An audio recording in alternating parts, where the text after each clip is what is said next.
Every geology textbook tells you the same thing about the Grand Canyon. Rock layers. River cut. 6 million years, give or take.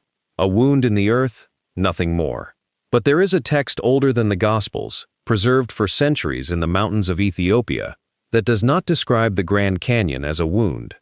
It describes it as an address, a location marked, on purpose, so that something specific could be found again, or never found at all. The Book of Enoch does not call it a canyon. It calls the red layer inside it the ceiling. And a ceiling, by definition, has something underneath it. This isn't a metaphor a scribe reached for because he lacked better language. This is a physical description, layered and specific, of a place he had no recorded way of knowing existed.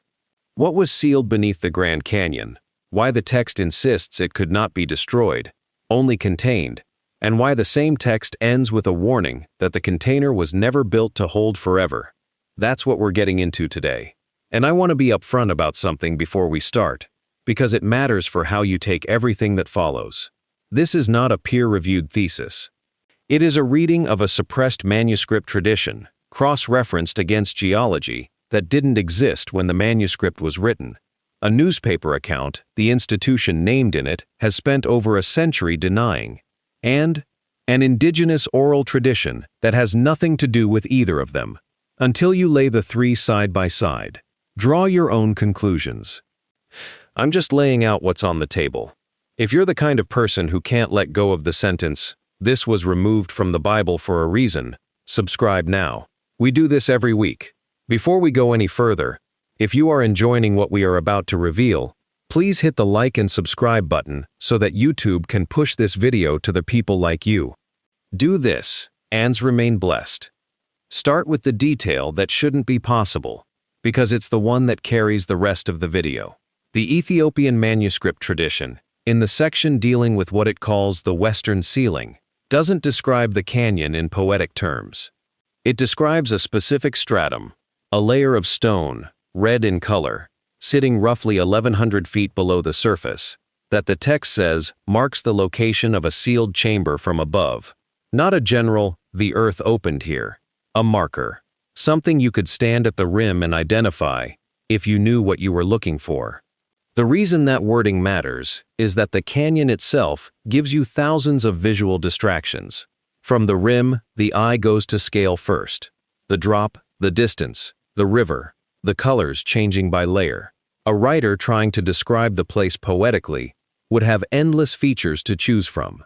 But the passage isolates one band of stone and gives it a job. It is not there to make the landscape vivid. It is there so the landscape can be read. That is a different kind of description. A person can admire the canyon without ever caring which layer sits where. A person using the canyon as an address cannot. The sequence only works if the reader understands that one layer means something the others do not, and that whatever matters is not sitting openly beneath the sky. It is positioned behind the face of the canyon, under a feature that can still be identified after the people who first knew its purpose are gone. Western geologists didn't formally name that red layer until 1882. They call it the Hakkatai Shale, a distinctive blood-dark stratum that cuts through the canyon's middle depths like a scar inside a scar. The oldest surviving fragments of the Enoch tradition predate that naming by roughly 2,000 years. The text doesn't use the modern name, obviously. It couldn't. What it uses instead is function, the red stone of the ceiling, a marker readable from above, positioned exactly where a person would need it to be if the point was to come back later and know precisely where to dig, or precisely where not to. Here's what makes it stranger. The Grand Canyon sits in what the text repeatedly calls the Western Reaches, and the Grand Canyon is, geographically, about as far west as the pre-Columbian world's cosmology got. A 3rd century BCE writer in the Near East had no documented channel of information about a canyon in the American Southwest. No trade route, no traveler's account, nothing in the historical record that would let that knowledge travel. And yet the depth lines up, the color lines up. The description of a distinct, contained stratum, not the riverbed, not the rim, a specific band roughly 1,000 feet down, lines up. When later accounts, which we'll get to, place a discovery at almost exactly that depth, the marker stops being a poetic flourish and starts looking like a coordinate. The text isn't describing a canyon, it's describing a locked door with the location painted on it in stone, for anyone who ever needed to find their way back. To understand what's supposedly behind that door, you have to go back further, to the part of Enoch that did survive translation, and the part that mostly didn't. The standard, surviving text is clear about the Watchers. 200 of them, described as descending to earth before the flood, taking human wives, teaching forbidden knowledge, weapons, cosmetics, sorcery, war. Their judgment is explicit. They were bound and cast into darkness beneath the hills, held for the day of final judgment. That part made it into every English translation on the shelf. What the standard translation glosses over, what the fuller Ethiopian version spends real time on, is what happened to their children. The Nephilim, giants, born from a union that was never supposed to happen, half human and half something else. And here's the theological problem the text seems to be wrestling with directly. You cannot bind a half-divine being the same way you bind a fully divine one, because the binding that holds a watcher doesn't fully take on something that's only partly made of the same substance. And you cannot simply kill them, because a fraction of what's in them isn't mortal to begin with. So the flood comes, the bodies of the giants fall, the same as everything else that breathed. But the text is specific that what animated them, it uses a phrase that translates roughly to, the fraction that does not die with the body, doesn't go anywhere. It persists. It needs somewhere to be housed, because loose in the world is not a category the text allows for. And so, according to the passage, it is not destroyed. It is sealed, not executed, imprisoned. The text names 7 specifically, and it gives each one exactly one defining trait, like a warden's file. The first, sight that no wall can stop, perception that passes straight through stone. The second, a voice that breaks what is whole, capable of fracturing rock at a distance.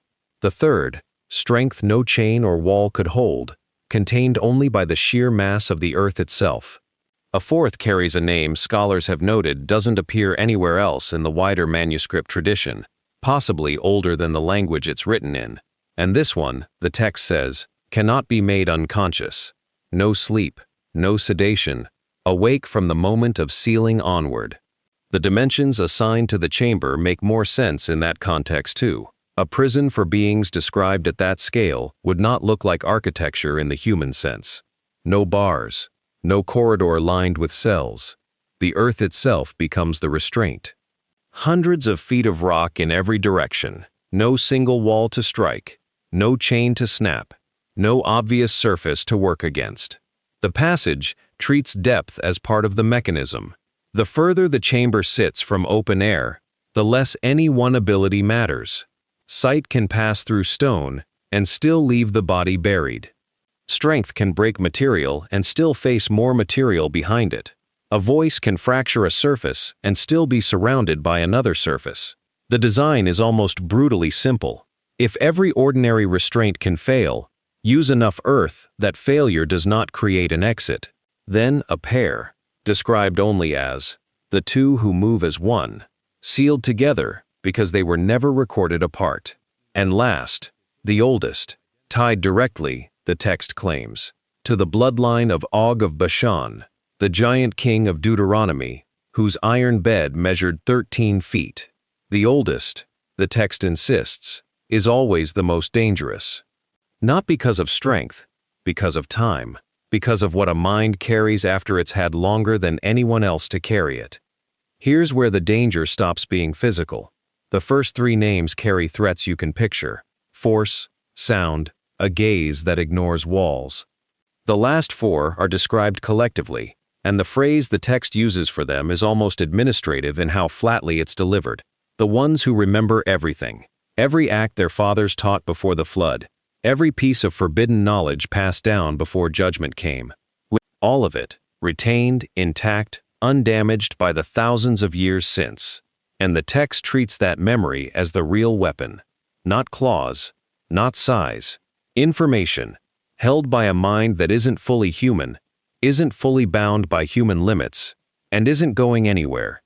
Knowledge like that, the passage says, becomes a weapon that doesn't require hands to use. That may be why the passage gives memory more space than strength. Physical danger is immediate. You hear a voice, a wall breaks. You see a giant, you understand the threat. Knowledge is slower and therefore harder to recognize while it is spreading.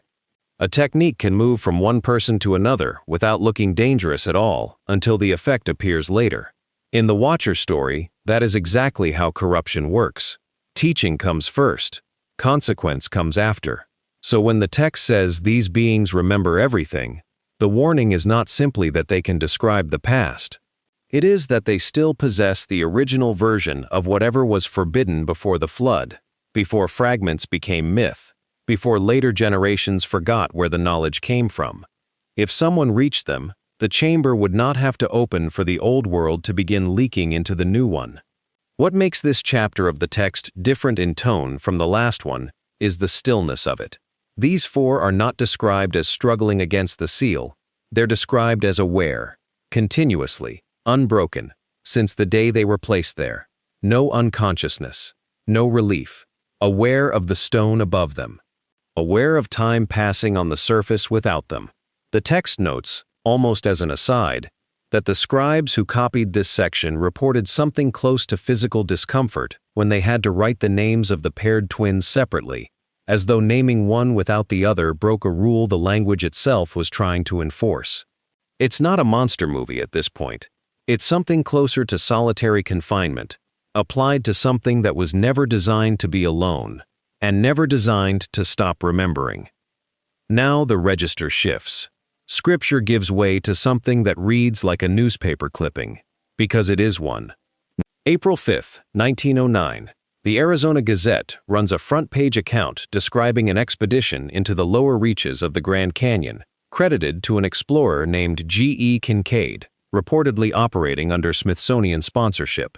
According to the article, Kincaid located a series of caves cut into the canyon wall, and the depth recorded for the entrance sits right around the same figure the Enoch marker layer identifies. Not close by coincidence-shaped standards. Close by same number, different source standards. The date matters because the article appears before the Grand Canyon became the heavily documented landscape it is now. There were expeditions, surveys, and scientific interest, but there was no satellite imagery, no digital archive, no tourist infrastructure capable of making every unusual claim instantly searchable. If a remote opening existed high in a wall, one explorer could plausibly reach it without thousands of people knowing where he had gone. That does not make Kincaid's account true. It only explains why the setting of the story is not impossible on its face. And the article is specific in the places fabricated stories often become easier to test. Names, institution, artifacts, location.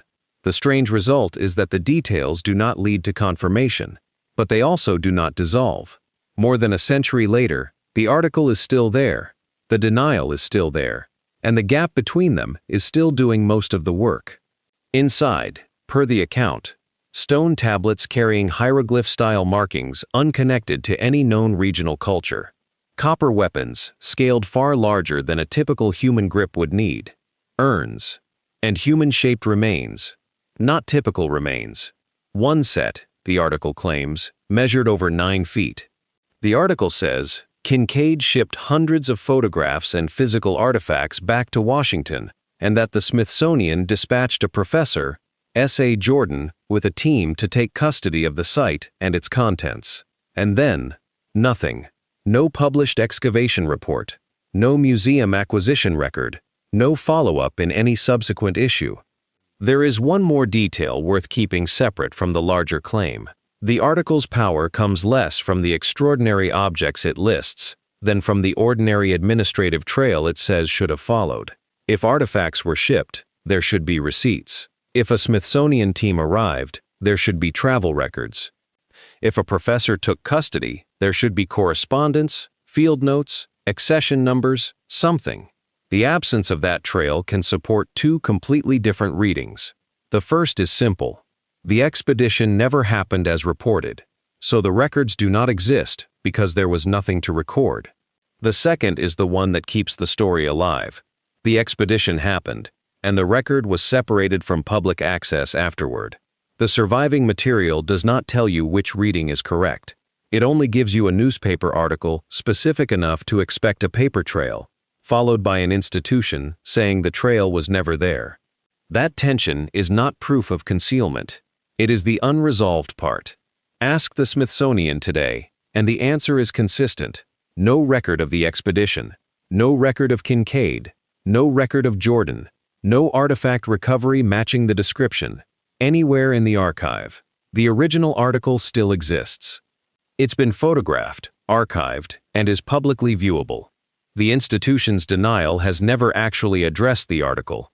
It has only ever denied that a record of it exists, and an absent record is not, by itself, proof that nothing happened. Records get lost. Records also get removed. Both explanations leave you exactly where you started, with a very specific number in a 117-year-old newspaper that happens to match a depth an ancient manuscript had already assigned meaning to, and if the chamber was meant to stay hidden, that ambiguity would be perfect. Not evidence strong enough to force belief, not absence clean enough to end the question. Just enough surviving detail to keep sending anyone who follows the trail back to the wall, the same depth, and the same red layer. Here's the part that should, by all rights, have nothing to do with any of this, and doesn't, according to its own tradition, have anything to do with any of this. Long before 1909, long before any translation of Enoch reached the American Southwest, the Hopi people were already telling a story about the Grand Canyon that involves an underworld, a catastrophe, and beings who lived beneath the surface before the ancestors ever did. In the tradition, the ant people sheltered the ancestors underground through a destruction that made the surface world unlivable and sustained them there until it was safe to return. The place of that return, the emergence point back into this world, is called the Sipapu. Hopi tradition places it inside the Grand Canyon. No manuscript link, no shared language, no possible line of transmission between a Near Eastern apocryphal text and an oral tradition rooted in the Southwest for countless generations before either party had ever heard of the other. And yet, an underground world, inside the canyon, populated by beings, tied to catastrophe, tied to concealment. There is also a difference between a sacred geography and a modern map that matters here. A map tells you where something is. A sacred geography tells you what a place means. The Hopi tradition does not need to agree with Enoch on occupants, measurements, or theology for the location to remain notable. The canyon is not just scenery in the story. It is a boundary point, a place where movement between the surface and an interior world becomes possible. That is the same structural role the canyon plays in the manuscript claim, even though the moral meaning is reversed. One tradition remembers going below to survive. The other describes beings kept below so the surface can survive them.